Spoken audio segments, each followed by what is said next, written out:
Dulu saya tuh sama dengan kalian.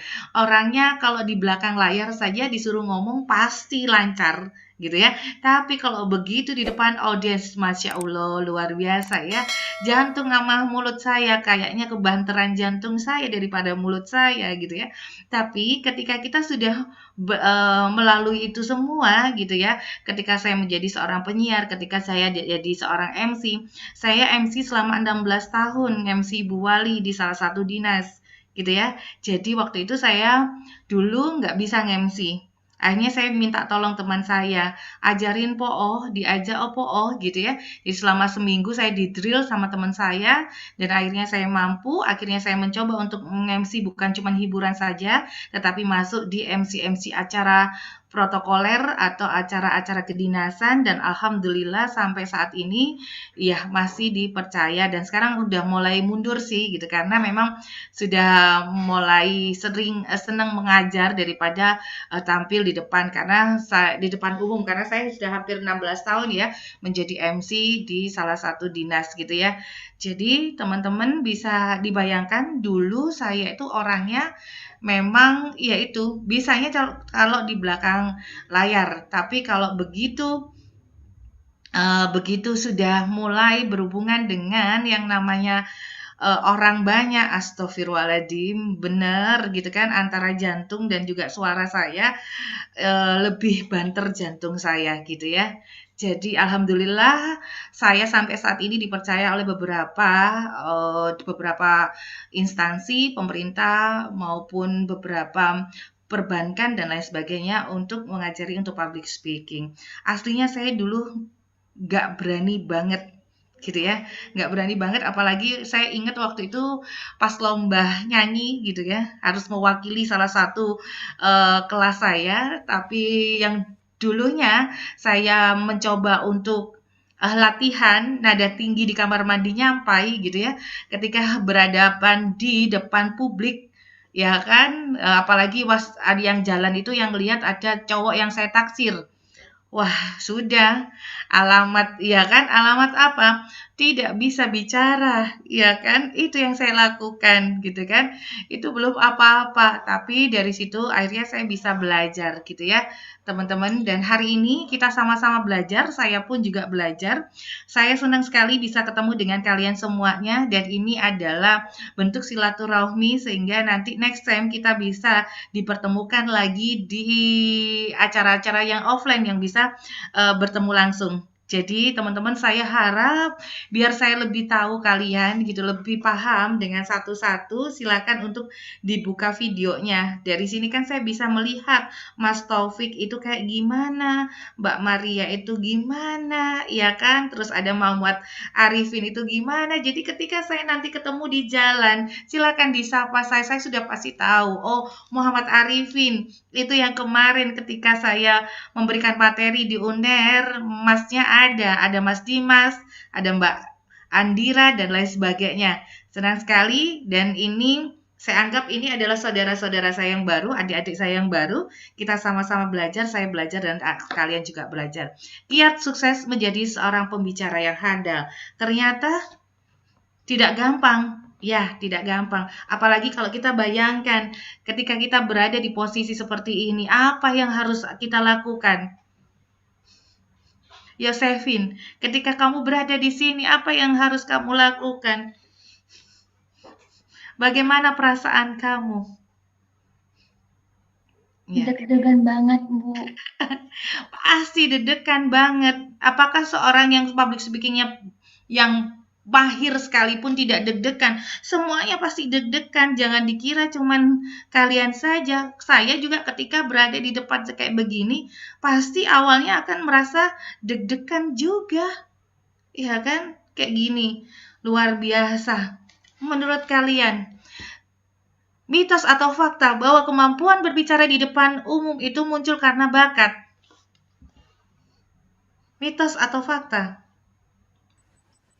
Mas Dodi, mitos atau fakta bahwa keterampilan berbicara di depan umum itu muncul karena bakat? Jadi, faktanya adalah bahwa kemampuan berbicara di depan umum itu berkembang karena latihan dan juga karena praktek. Gitu ya. Jadi bisa public speaking itu adalah ilmu. Ilmu yang apa? Ilmu yang bisa kita pelajari. Jadi jangan takut untuk tidak bisa, karena ini adalah sebuah ilmu yang bisa nantinya kamu pelajari. Gitu ya. Makanya hari ini kita sama-sama belajar. Karena bukan hanya di Indonesia saja, 75% warga Amerika lebih takut berbicara di depan umum daripada kematian. Karena berdasarkan survei atau riset yang sudah dilakukan gitu ya, takutnya antara gempa bumi, ya kan, banjir dan lain sebagainya, lebih takut yang mana? Ternyata lebih banyak yang menjawab atau 75% yang menjawab yang ketakutan itu timbul ketika harus berbicara di depan umum. Jadi, teman-teman, ya kan, jangan khawatir, banyak temennya, gitu ya. Dan hari ini kita akan belajar, intinya adalah public speaking itu adalah proses atau kemampuan dan seni berbicara di depan umum, ya kan, secara efektif. Apa yang kita sampaikan itu bisa memberikan efek yang diinginkan oleh si pembacanya. Jadi tujuannya public speaking itu adalah satu, mempengaruhi orang, memberikan informasi, dan juga menghibur. Bagaimana ketika kita tidak bisa menghibur? Harus di public speaking itu juga harus ada entertain-nya. Kalau tidak ada yang menghibur, tidak ada entertain, itu akan membosankan. Ya, tetap boleh, Bu, boleh. Lebih senang, iya kan? Lebih gampang, iya. Lebih enak, lebih nyampai kalau memang itu harus tidak monoton, harus dengan yang menghibur. Dari awal aja sudah nggak menghibur. Menghibur dari apa? Segi mukanya. Mukanya udah mulai awal sudah kelihatan kalau apa? Mukanya udah ditekuk-tekuk, tidak ada senyumnya. Ya kan? Hari ini aja saya melihat beberapa orang yang belum tersenyum. Ya kan? Dari senyumannya dulu lah gitu.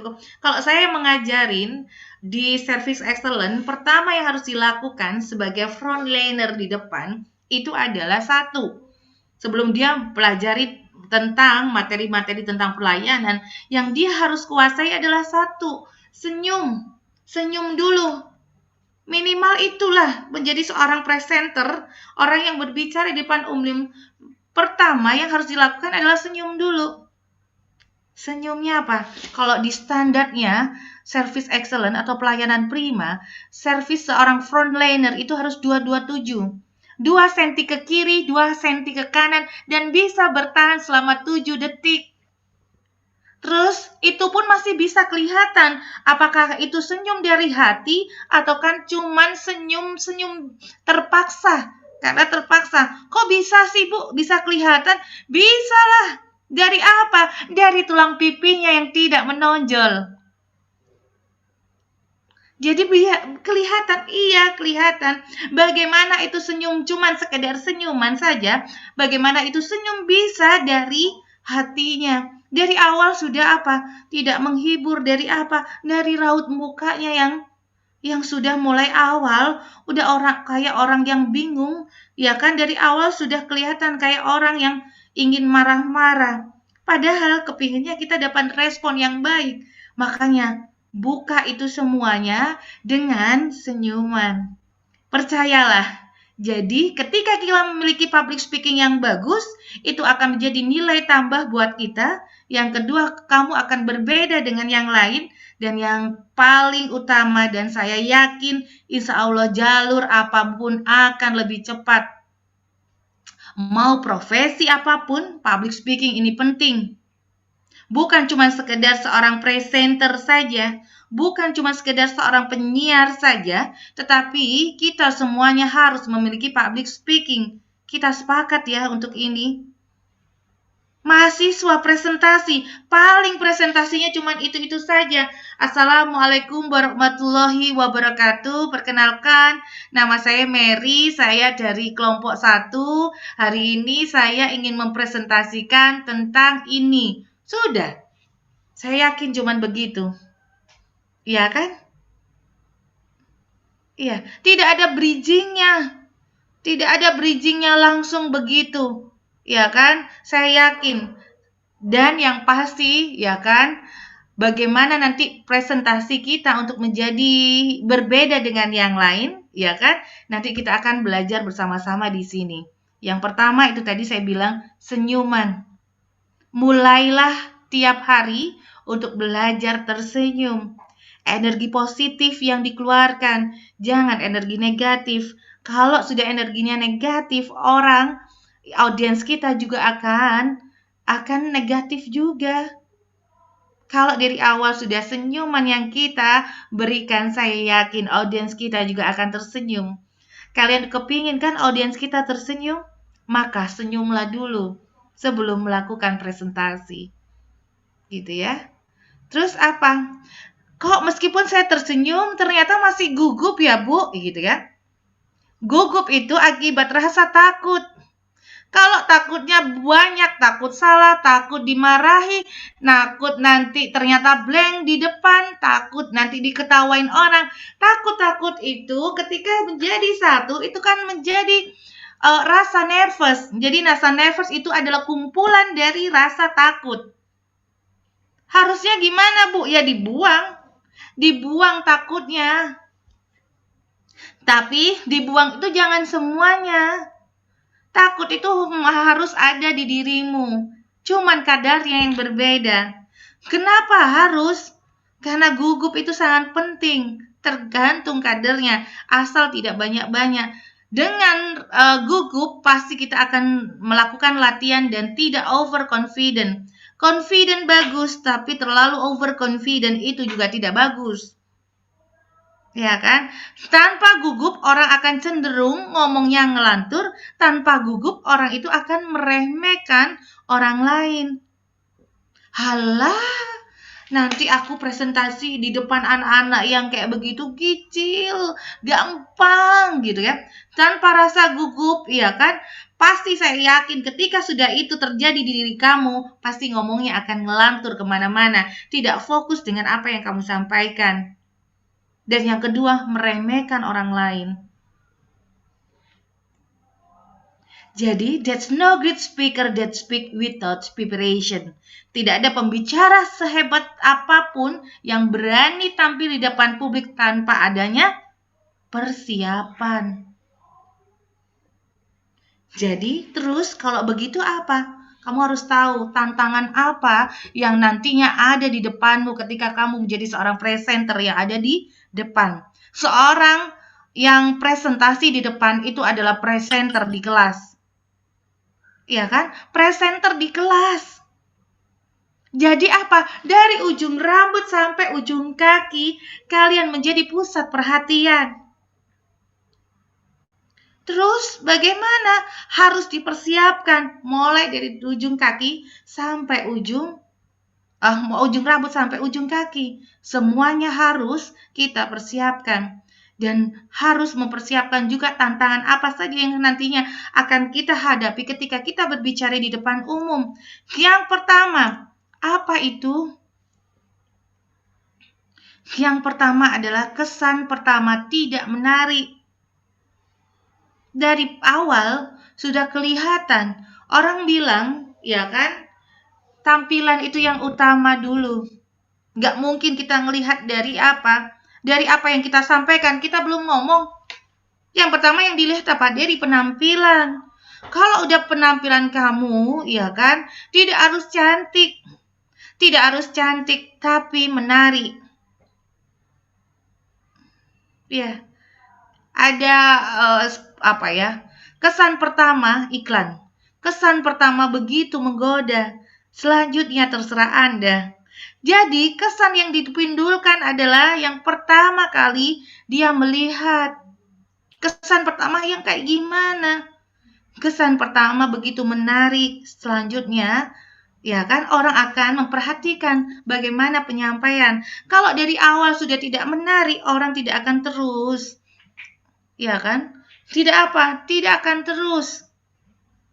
Terus apa? Ya kan? Kesan pertama begitu menarik, selanjutnya terserah Anda.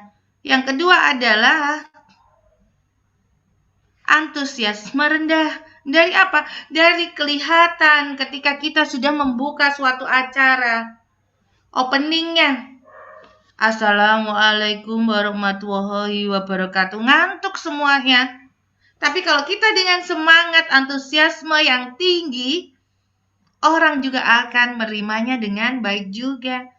Assalamualaikum warahmatullahi wabarakatuh. Selamat pagi semuanya teman-teman. Lah, kayak begitu. Antusiasme rendah. Terus apalagi? Tidak melibatkan peserta. Mulai dari apa? Mulai dari salam itu kan harus melibatkan peserta. Kalau tidak pakai salam, berarti kan peserta tidak dilibatkan. Terus akhirnya apa? Harusnya menggunakan salam. Apakah itu saja? Tidak. Eye contact atau kontak mata.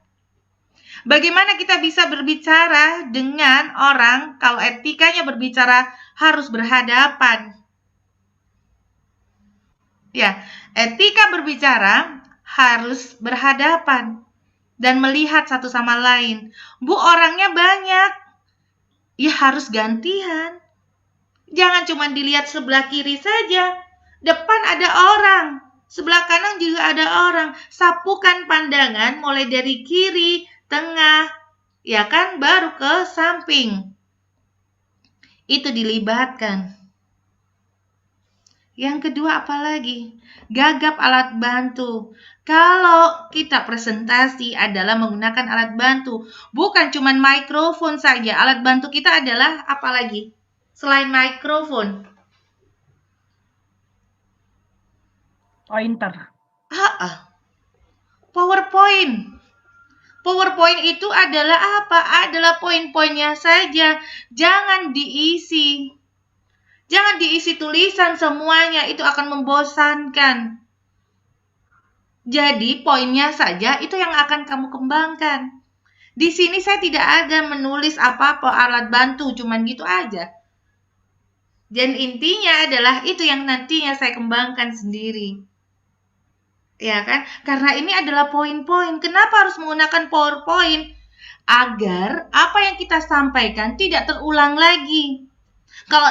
Kalau tidak ada PowerPoint, saya yakin apa yang kamu sampaikan nanti kamu ulang lagi, kamu ulang lagi, kamu ulang lagi. Kalau di sini, ini kan sudah ada kerangkanya. Jadi kita tinggal ngembangin saja apa yang kita sampaikan. Jadi kalau alat bantu ya kita yang ngomongin tentang alat bantu saja. Habis itu ya jangan alat bantu karena habis ini saya berubah lagi ke tujuan. Ya kan? Alat bantu apa? Alat bantu itu PowerPoint, mikrofon. Kalau mikrofon alat bantunya juga ketika kalian presentasi harus belajar teknik miking. Teknik menggunakan mic.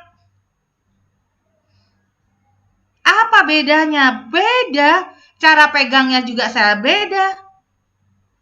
Terus bagaimana, Bu, cara pegangnya? Cara pegangnya adalah, saya nggak bawa mikrofon. Cara pegangnya adalah, ya kan, pegang begini. Pegang begini. Karena ini mikrofon yang biasanya di kondangan-kondangan, pekaknya itu di depan sini loh. Pekaknya di sini harus begini, tapi tidak boleh menutupi muka kita. Kalau terlalu kenceng, ya kan, itu menutupi muka kita, kasihan. Udah dandan dari pagi tapi mukanya tidak kelihatan. Terus harus apa? Agak turun sedikit, mukanya lebih kelihatan. Ya. Terus jangan dipegang apa ya? Jangan dipegang kepalanya. Suaranya tidak akan kedengaran karena kepalanya lagi dipegang. Kalau pegangnya begini, ini adalah rapper. Ya kan? Terus pegangnya gimana? Tidak boleh begini juga. Begini itu pegangannya untuk apa? Untuk reporter. Kalau reporter, mic-nya itu sudah peka karena dia standar broadcast. Kalau mic kita kamu begini kan, suara kamu tidak akan keluar dengan jelas. Harus apa? Dengan begini. Pekanya di tengah. Susah ya, Bu? Iya. Terus apalagi tujuan tidak jelas? Tujuan tidak jelas itu adalah, ya kan, materinya tidak kamu kuasai. Intinya adalah kuasai materi. Ketika kamu menguasai materi, saya yakin kamu bisa improvisasi. Kalau kalian tidak menguasai materi ini, pasti tidak akan tersampaikan dengan baik. Gitu ya. Gini, jadi begini. Seorang presenter itu harus menguasai dulu materinya, baru bisa disampaikan ke orang lain. Saya yakin kalau kamu sebagai presenter tidak mengetahui, ya kan, apa materi yang nanti akan kamu bawakan, saya yakin audiens kamu juga pasti tidak paham. Karena apa? Presenternya aja tidak paham. Ya. Intinya public speaking adalah santun dalam berkomunikasi, tidak terlalu menggunakan, nggak harus menggunakan bahasa-bahasa ilmiah yang terlalu tinggi, asal yang mendengarkan paham dengan maksud yang kamu bicarakan. Intinya adalah pemilihan diksi atau pemilihan kata yang tepat. Ya, pemilihan kata yang tepat. Bu, saya tuh kadang bingung slide-nya begini, terus saya ngembanginnya kayak gimana ya, gitu ya. Improvisasinya kayak gimana ya? Improvisasi itu butuh jam terbang juga, tidak gampang. Makanya dulu saya mau jadi seorang penyiar itu saya belajar untuk improvisasi. Caranya apa? Caranya saya pakai motor waktu itu siaran. Jadi begitu jalan saya harus belajar. Pemirsa, saat ini saya sedang berada di Jalan Ngagel Jaya dan tepatnya alur lintas di Ngagel Jaya relatif ramai lancar. Dan saya itu terus dan saya berhenti ketika di lampu merah. Oke, yang penting adalah diksinya. Diksinya apa? Pemilihan kata atau improvisasinya, pemilihan kosakata yang tepat. Terus apa lagi? Jadi ketika diksi kita sudah tepat, apa yang mau Anda sampaikan itu bukan sekedar kalimat. Intinya boleh menggunakan improvisasi, tapi asal ingat bahwa yang kita sampaikan itu bukan sekedar kalimat, ya kan? Apakah yang disampaikan bisa menggerakkan efektif atau tidak efektif? Karena kenapa? Ya kan? Harus efektif. Kalau tidak efektif itu akan membosankan. Ketika kita sudah tidak tertarik dengan apa yang kita sampaikan, tidur. Ya, jadi kelihatan teman-teman, ketika kita sudah presentasi, ada yang tertidur, ada yang bolak-balik ke belakang, dan lain sebagainya. Bisa jadi, ya kan, teman-teman kita tidak tertarik dengan apa yang kita sampaikan.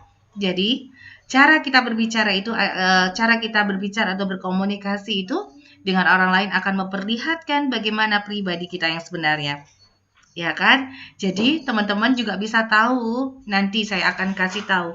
Ketika saya berbicara, apa yang bisa kamu lihat dari kepribadian saya, bisa kalian lihat ketika nanti saya tanyakan ini ya, nanti ya, bagaimana cara berbicara saya akan menunjukkan pribadi kita yang sebenarnya. Gitu ya. Jadi intinya adalah berdasarkan risetnya Albert Merhaibain ini adalah pakar komunikasi, bahwa ketertarikan seseorang untuk dalam penyampaian sebuah materi adalah visual itu 55%. Visual itu apa? Visual itu adalah mulai dari penampilan, body language atau gestur itu di visual.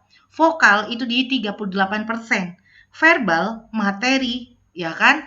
Materi dan juga bahasa yang kita gunakan itu cuma 7%. Intinya adalah ketika materi tidak terlalu bagus, ya kan? Kalau visualnya dan vokalnya kita sudah mumpuni, insya Allah itu bisa menjawab, apalagi ditunjang dengan materi kita yang bagus. 100% sudah bisa kita kantongi, gitu ya.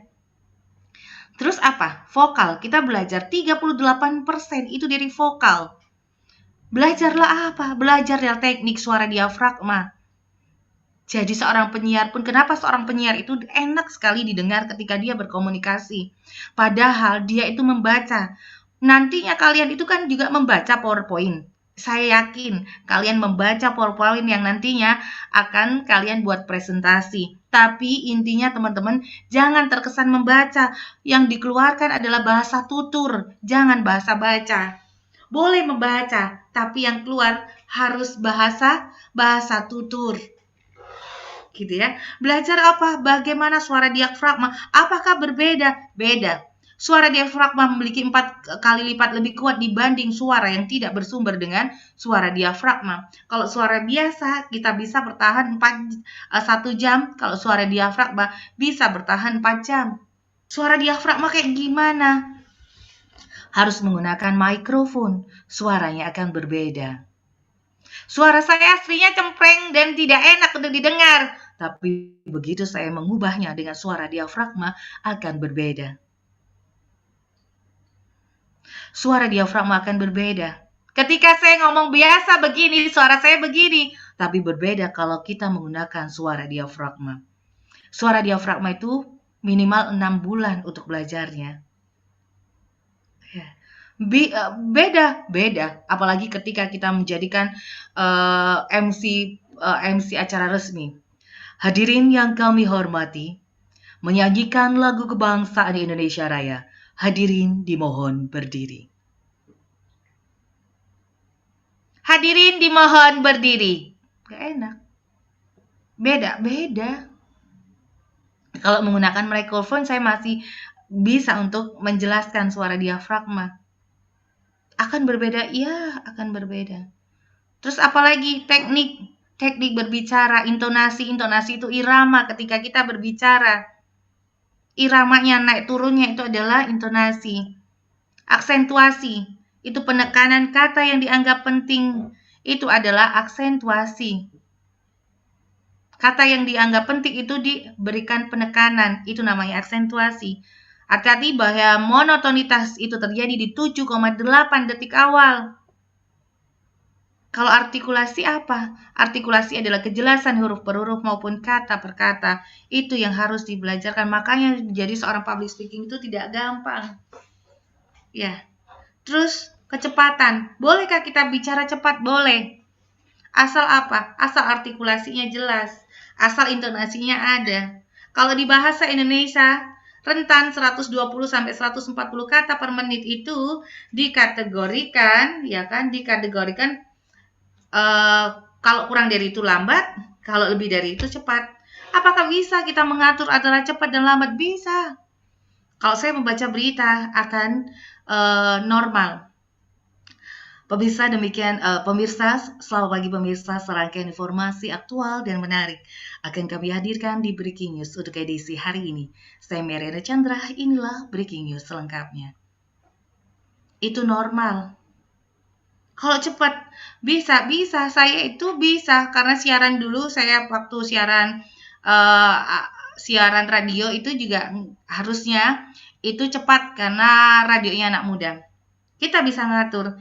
The Ultimate Youngster Radio 4.8 DJ FM, selalu siang para muda, apa kabar? Senang sekali saya Mariana Chandra bisa nemenin aktivitas para muda tentunya di acara DJ Top 40 Countdown sampai jam 5 sore. Dan langsung saja the first single dari Ceylon Seven dengan Lapang Dada. Enjoy. Cepat sekali, iya. Kita bisa ngatur bagaimana ritme itu bisa terbentuk. Mau speednya cepat, mau speednya lama, itu kita yang bisa ngatur. Oke, jadi caranya adalah perkaya materinya mulai dari data, dari beberapa teori, beberapa pernyataan atau quotes atau cerita dan analog. Itu yang selalu kalian cari sehingga nantinya kalian ketika presentasi bukan cuma sekedar itu saja. Jadi tips untuk membuka presentasi ketika opening itu cuma 10%, body content-nya adalah 80%, ya kan? Terus closing itu 10%. Ya, 10%, cuman 10%. Jadi bukti kontennya 80, opening dan closing adalah 10% gitu ya. Bagaimana cara membuka presentasi? Kita akan belajar dengan waktu yang sangat terbatas ya teman-teman ya. Jadi pembukaan, dan kenapa harus membuka itu biar memukau. Karena apa? Pembukaan itu akan menciptakan motivasi dan membuat audiens bersemangat ketika kita opening. Kalau sudah openingnya sudah aras-arasan, saya yakin orang juga akan malas untuk mendengarkan kita ketika presentasi. Terus gunanya untuk penutup apa? Mengingatkan pesan dan melaksanakan setelah presentasi itu diselesaikan. Jadi teman-teman, Kekuatan sebuah presentasi itu terletak pada pembukaan yang menarik dan penutupan yang mudah diingat. Jadi pembukaan itu merupakan bagian terpenting untuk menarik perhatian audiens sekaligus mempersiapkan mereka untuk mengikuti keseluruhan alur presentasi. Gitu ya. Jadi ingat kekuatannya untuk opening. Tujuannya apa? Tujuannya adalah dalam pembukaan itu agar audiens memahami tujuan dari presentasi yang kita akan lakukan, agar audiens mendapat gambaran tentang apa yang nanti kita akan sampaikan dan menciptakan motivasi dan rasa ingin tahu dalam diri audiens. Terus bagaimana caranya? Ya kan? Bagaimana caranya? Membuka presentasi dengan bersahabat. Agar apa? Agar audiens memahami tujuan presentasi kita. Ucapkan salam dengan bersahabat, sapukan pandangan ke seluruh audiens. Jadi kalau melihat itu mulai dari kiri, tengah, baru ke samping. Ya kan? Secara bergantian, terus tataplah dengan ramah dan rasakan senyuman tulus. Ya kan? Itu akan mempengaruhi audiens untuk juga apa? Udah tertarik dengan apa yang kita sampaikan. Jadi ketika kita senyum, audiens juga akan tersenyum. Dari awal, pertama saya bilang, pertama ucapkan salam, sapukan pandangan, Assalamualaikum warahmatullahi wabarakatuh, ya kan? Gunakan senyuman. Ketika kita berbicara, itu akan berbeda. Yang menggunakan smiling voice atau yang tidak, itu kelihatan. Lebih enak yang menggunakan smiling voice. Jadi, agar opening dapat membuka audiens, ada 5 komponen yang harus kita pelajari. Yang pertama adalah pacing and greeting, mengucapkan syukur terima kasih kepada audiens yang menghadiri acara. Ucapkan salam kepada teman-teman kalian. Gunanya untuk apa? Gunanya untuk menelaraskan audiens dengan cara yang kita buat. Gunanya untuk menyatukan audiens dengan public speaker. Dan yang terakhir adalah rasa nyaman itu ada ketika kita greeting. Terus apa? Giving appreciation, yaitu apa? Ucapkan kepada apresiasi kepada audiens. Terima kasih teman-teman. Ya kan? Boleh, terima kasih atau mungkin dipanggil ketika kita presentasi, yang terhormat Bapak dosen dan juga teman-teman yang sangat luar biasa. Iya, senang dong kalau teman-temannya dibegituin, ya kan? Kekuatannya adalah apa? Kekuatannya dari apa yang kita sampaikan. Pujilah teman-teman, boleh. Apa salahnya? Assalamualaikum warahmatullahi wabarakatuh. Selamat pagi, dosen, Bapak Ibu dosen atau Pak siapa yang sudah hadir dan juga teman-teman yang sangat luar biasa. Disebutin itu adalah giving appreciation. Terus apa? Introducing atau introduce perkenalan diri. Jadi begini, memperkenalkan diri secara lembut tanpa ada kesan sombong. Karena seyogyanya gitu ya, yang paling hebat itu bukan narasumber tetapi audiens. Jadi biarkan audiens menilai apakah diri kita hebat atau tidak, biarkan audiens yang menilai. Gitu ya. Terus apa? Bikin suasana yang sesuai, menciptakan suasana sesuai dengan audiensnya agar audiens merasa nyaman karena frekuensinya sama dengan kita. Dan yang terakhir adalah inti dari body content. Berikan sedikit manfaat apa yang nantinya ketika kita sama-sama present inti dari materi itu. Ya kan, body content-nya itu dikasih tahu sedikit. Inti dari materi yang nantinya menjadi body content, ya kan? Itu kita kasih tahu sedikit gitu. Waktu di opening gitu. Jadi, menyusunlah kalimat pembukaan presentasi, ya kan? Dengan menggunakan diksi yang baik. Boleh kayak gimana? Boleh ditambahkan. Jadi jangan langsung to the point. Hari ini saya mau presentasikan tentang kayak begitu. Tentang bagaimana menumbuhkan rasa percaya diri ketika berbicara di depan publik. Tidak harus langsung begitu. Dengan apa? Itu tadi. Bisa ditambahkan dengan kisahan, bisa ditambahkan dengan humor, itu bridging. Bisa dengan kutipan atau mungkin data atau mungkin yang lainnya. Jadi tidak langsung to the point, harus di bridging dulu. Kisahan, misalnya tadi ketika saya masuk ada sedikit cerita yang saya ceritakan, itu adalah kisahan. Berarti kalau ketika saya mau presentasi ya, ketika saya sudah memperkenalkan, saya bilang, teman-teman gitu kan, atau teman-teman atau Bapak Ibu,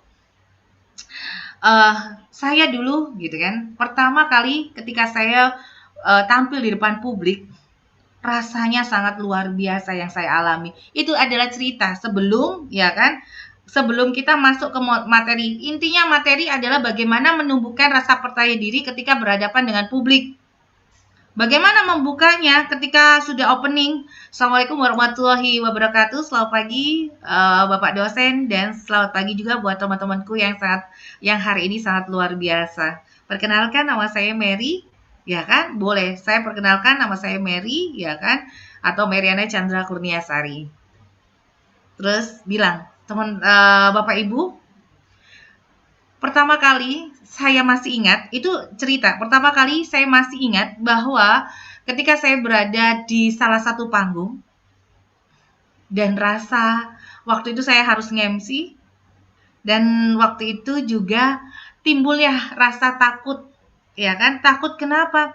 Takut salah, takut nanti diketawain orang, ya kan? Atau mungkin cerita gini, Bapak Ibu, saya pernah yang namanya nge-MC, karena saya nervous, saya lupa bahwa kalau hari itu adalah malam, sehingga ketika saya opening saya bilangnya selamat pagi. Karena nervous itu yang membuat saya lupa. Lupa apa? Lupa dengan segalanya. Jadi ternyata menjadi seseorang yang memiliki public speaking yang baik, itu harus mengerti bagaimana cara untuk membuat kita lebih yakin dengan apa yang akan kita sampaikan. Jadi intinya Bapak Ibu, ya kan, di hari ini kita akan belajar bersama-sama bagaimana menjadi seorang pembicara yang baik, ya kan, berbicara yang baik atau yang handal, ya tanpa rasa nervous. Itu baru ngomong kontennya, gitu ya, baru masuk ke isinya. Boleh juga dengan apa? Boleh juga dengan humor. Tapi tidak semuanya orang bisa dengan humor. Karena orang-orang yang memiliki sense of humor itu harus memiliki jam terbang yang tinggi. Jangan sampai ketika kita sudah menggunakan yang namanya humor ini ternyata tidak lucu. Jadi yang ketawa cuma kita saja, tapi orang lain tidak tertawa. Terus apalagi? Boleh kita ambil dari apa? Kalau saya nggak bisa gimana Mbak? Ambil kutipan atau pernyataan orang. Mengutip apa yang mengutip perkataan orang. Bisa. Banyak coach-coach itu. Ya, Mario Teguh, Mbak ini, kayak begitu. Itu yang diambil. Terus bisa jadi apa? Data atau fakta. Itu tadi yang bisa dibuka, misalnya berdasarkan survei nasional bahwa 75 orang Amerika takut berbicara di depan umum daripada kematian. Nah, itu adalah apa? Survei, data, baru ngomong ke materi kita. Jadi ada apa? Ada bridging-nya dulu. Dengan pertanyaan bisa. Yaitu tadi. Saya juga membukanya dengan pertanyaan, Bapak Ibu, apa yang Ibu rasakan ketika melihat atau atau melihat ketika Bapak Ibu berada di posisi seperti yang ada di gambar ini? Nah, itu sebuah pertanyaan. Ya kan? Atau mungkin bisa ditanya, Bapak Ibu terakhir berbicara di depan umum itu kapan? Dan bagaimana rasanya? Itu adalah pertanyaan. Jadi nggak langsung to the point dengan materi yang nanti akan kita presentasikan. Jadi terus bagaimana menutupnya? Menutupnya sama teman-teman, menutupnya sama. Boleh dengan humor. Kalau yang di awal tadi sudah pertanyaan bahwa dan terakhir jangan pertanyaan lagi. Ya kan, kasih yang namanya kutipan. Ya, kalau yang di depan sudah cerita, jangan terakhirnya cerita lagi. Tetapi apa? Terapi cerita-cerita humor, boleh, boleh. Asal tidak sama opening dan juga closingnya. Jadi intinya penutupan adalah merangkum semua, menyusun, menutup presentasi dengan beberapa poin yang bisa kalian lakukan, tidak harus panjang. Ketika saya menutup presentasi saya bisa. Intinya dalam public speaking itu adalah teman-teman, yang pertama adalah latihan, yang kedua adalah latihan, dan yang ketiga adalah latihan. Latihan, latihan, dan latihan. Saya Mariana Chandra pamit. Assalamualaikum warahmatullahi wabarakatuh. Begitu, itu poin-poinnya saja. Tidak harus panjang. Intinya adalah ringkasan apa yang kalian sampaikan. Gitu ya. Ini boleh dengan kutipan dan lain sebagainya. Jadi, apa yang kita sampaikan itu akan menunjukkan pribadi kita yang sebenarnya. Ini adalah sebuah pernyataan. Intinya seorang public speaking harus bisa memadukan antara logika dan juga emosi. Komunikasi dan presentasi itu akan menghasilkan persepsi positif yang negatif. Ada yang ngomong oke, bagus, ada yang ngomong enggak. Terserah gitu ya. Jadi tidak semuanya orang pasti melihat bahwa oh kamu bagus. Enggak, tidak semuanya. Ada persepsi positif dan juga negatif.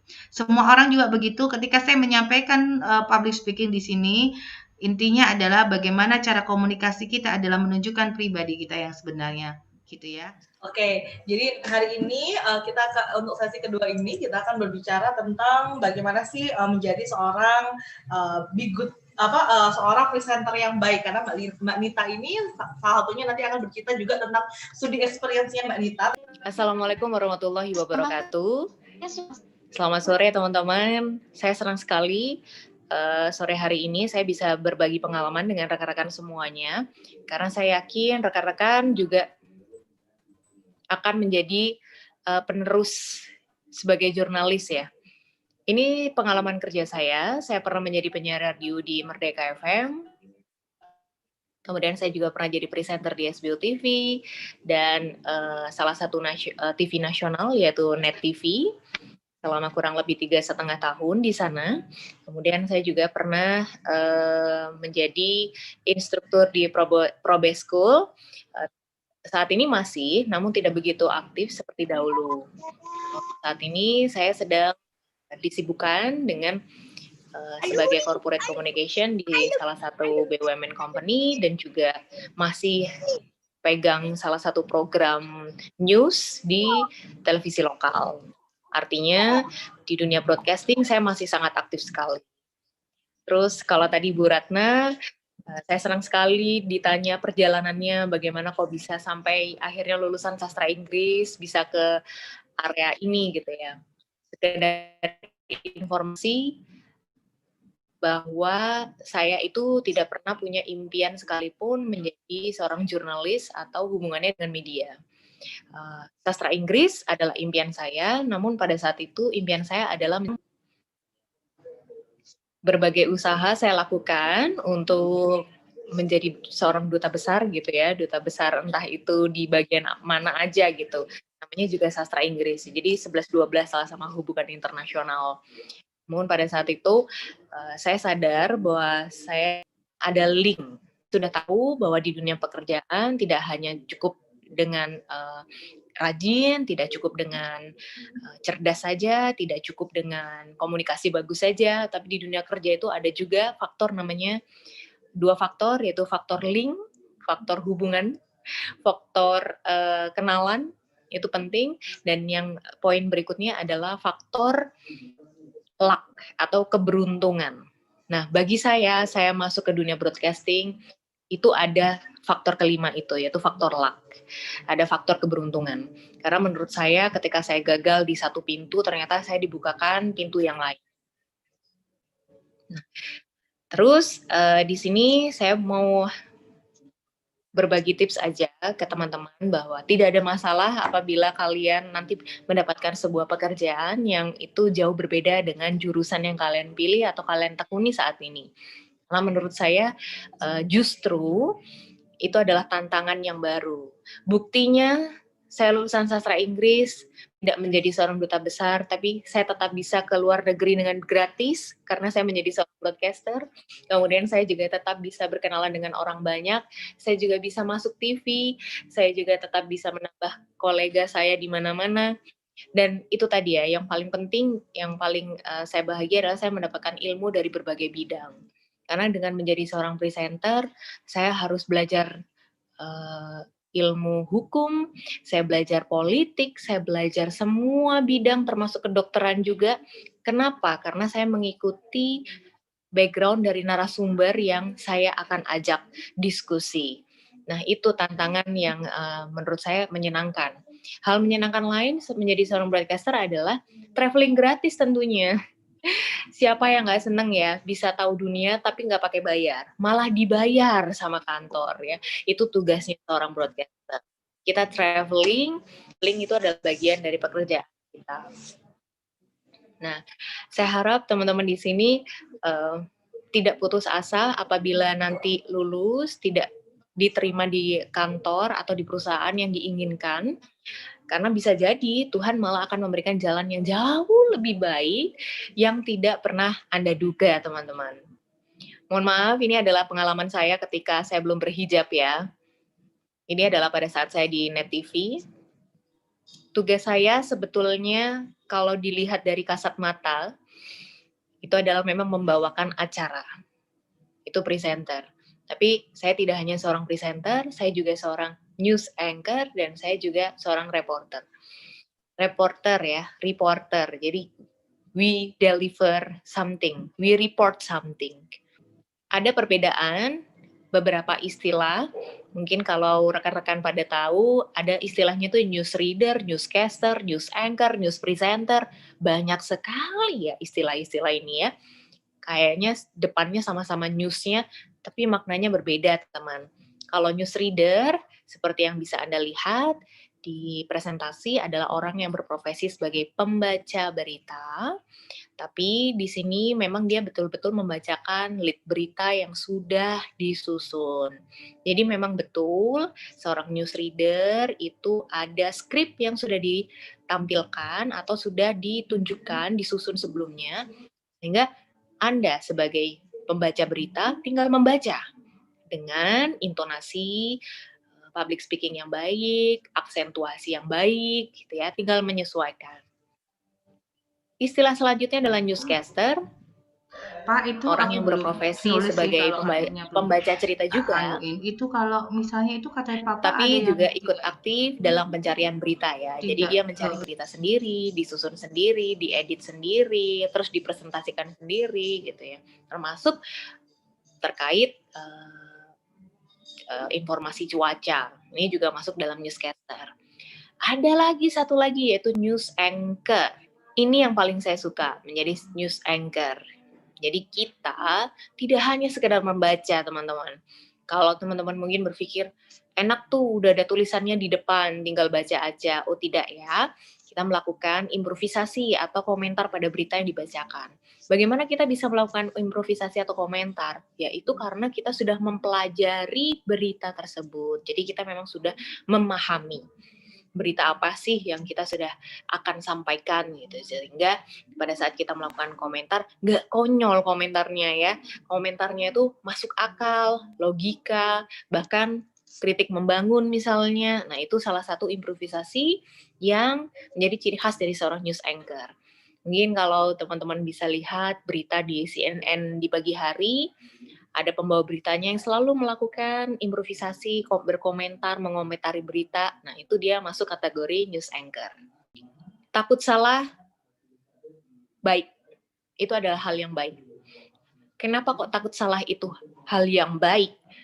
Karena kalau kita merasa takut salah, maka kita artinya prepare. Ya, kita itu artinya memiliki sebuah ekspektasi menjadi seseorang yang baik. Maka dari itu, waduh, saya takut salah nih. Gimana kalau begini? Gimana kalau begitu? Gitu. Sehingga kita punya sebuah preparation untuk apa? Untuk tidak salah. Maka kalau misalnya dihadapkan pada sebuah layar televisi, pada sebuah studio, pada sebuah kejadian, tapi kita tetap harus live report, kita harus melakukan pelaporan gitu. Tapi salah. Kalau saya bahasanya adalah hantam. Hantam saja. Ini sebenarnya bahasa yang saya buat permudah saja. Wong Surabaya, hantam aja. Dihantam habis gitu ya. Jadi kita langsung lanjut aja. Tapi kemudian setelah kita go on, kita tetap jalan, kita tetap terus tanpa pantang mundur, kita kemudian melakukan evaluasi pada diri kita. Kok bisa sih tadi melakukan kesalahan yang sangat signifikan? Kenapa kok kita bisa melakukan kesalahan yang sampai seperti itu? Kita evaluasi. Setelah evaluasi, jangan berkecil hati, maka kita coba lagi. Seperti itu, kemudian kita menjadi makin bisa dari hari ke hari. Coba lagi dan coba lagi. Jangan lupa bahwa setiap manusia memiliki insting untuk mencari berita, untuk kepo ya bahasanya. Jadi kita harus benar-benar kepo jadi orang. Kalau kepo, kita itu modal loh. Modal menjadi seorang reporter. Modalnya seorang reporter tuh kepo. Karena reporter sukanya nanya aja, pertanyaan udah disusun sekian banyak gitu ya. Itu salah satunya insting, karena kita punya insting.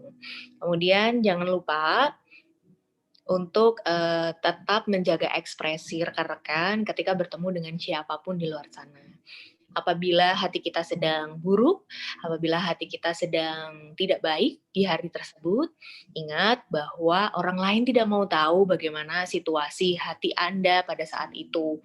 Jadi kalau bisa, tetap dijaga, tetap senyum, menjadi seorang presenter, seorang news anchor, menjadi reporter. Apapun kondisinya, tetap menjaga ekspresi. Saya punya sifat yang kritis dan saya suka menganalisis. Nah, itu modal utama saya rupanya pada saat saya melakukan mengikuti seleksi presenter, ternyata saya lolos karena saya punya sifat ini, kritis dan analisis. Nah, ini ada 2 jenis presenter TV, ada yang hiburan, membawa berita soft news, ada juga yang membawa berita secara faktual gitu ya. Itu lebih ke berita hard news kalau kita istilahnya ya. Next, bagaimana sih syarat menjadi seorang presenter? Apakah 7 poin ini wajib dimiliki oleh seorang presenter? Kalau dibilang wajib, tidak. Tapi apabila 7 poin ini ada di diri kalian, coba kalian mulai ngaca, coba kalian mulai menilai diri kalian. Bisa nggak ya? Cocok nih passionnya kayaknya seperti yang tadi disampaikan. Saya juga memiliki 7 poin ini. Sok atuh silakan langsung aja apply jadi presenter. Mulailah dulu karir dari penyiar radio, mulai dulu karir jadi seorang presenter TV lokal. Siapa tahu nanti kalian melebihi Najwa Shihab loh ya, gitu kan? Dicoba dulu aja. Vokal kita bisa belajar, penampilan kita ada, yang perempuan khususnya ada namanya make up ya. Yang penting wawasan luas dulu, kita rajin, kita disiplin ya. Jangan lupa untuk tetap percaya diri bahwa setiap dari kita punya kemampuan yang baik. Kemudian jangan lupa untuk sanggup bekerja dengan tim, karena tim kita nggak ada apa-apa tanpa tim. Kita nggak bisa kerja sendirian, kita butuh tim. Saya intinya mau menyampaikan kepada siapapun rekan-rekan di luar sana yang memang punya passion di dunia broadcasting, memang dunia broadcasting itu sepertinya menyenangkan dari luar saja, tapi kita setiap pekerjaan memiliki resiko masing-masing. Bukan misal kata seorang news presenter, news anchor, news reader itu tentu memiliki kesulitan-kesulitannya sendiri dan juga resiko pekerjaan, sama seperti profesi-profesi lainnya. Jadi jika kalian melihat, oh enak cuma bacain berita, oh enak cuma baca, oh enak cuma ini, oh enak kerjanya jalan-jalan, oh memang kita terlihatnya enak di depannya saja, tapi yang mengalami tentu kita punya resiko-resiko pekerjaan yang lain.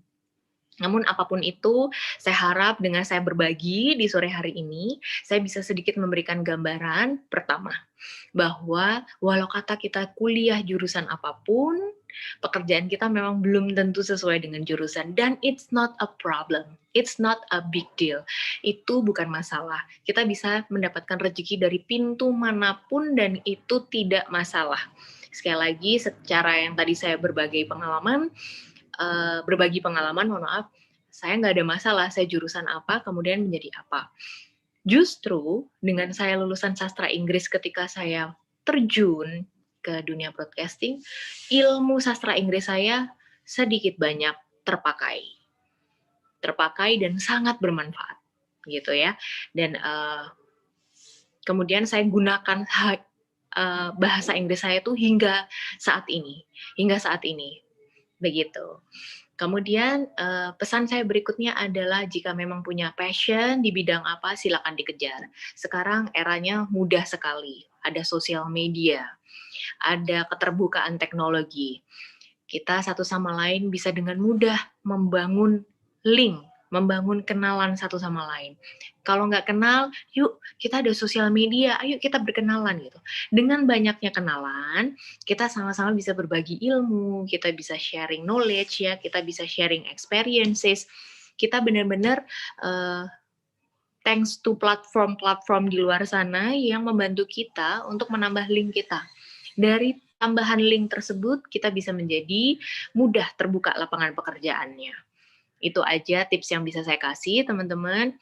Kita semua punya kesempatan yang sama untuk menjadi orang yang sukses, dan terkait public speaking, tenang aja, itu semua bisa diperbaiki,